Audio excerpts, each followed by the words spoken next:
Et en direct de Tolède, on retrouve notre envoyée spéciale Sofiane Maroudi. Bonsoir Sofiane. Bonsoir Nohat. Alors on en parlait en début de journal, Sofiane, le génocide perpétré par l'armée sioniste contre les populations palestiniennes.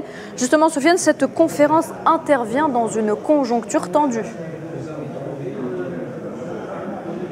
Exactement. Alors la conjoncture internationale marquée par de très grandes tensions, notamment avec la reprise d'un conflit de haute intensité au Proche et au Moyen-Orient, a marqué aussi les travaux de cette 47e édition de l'OCOCO. Les participants ont réitéré leur solidarité avec le peuple palestinien, avec la résistance du peuple palestinien, et ont aussi insisté pour dénoncer les crimes de guerre, les crimes contre l'humanité et les tentatives de déplacement forcé du peuple palestinien qui sont menées par le régime d'occupation sioniste. Il y a aussi une conjoncture très tendue sur le continent européen, ce qui est revenu dans les débats et les différents travaux.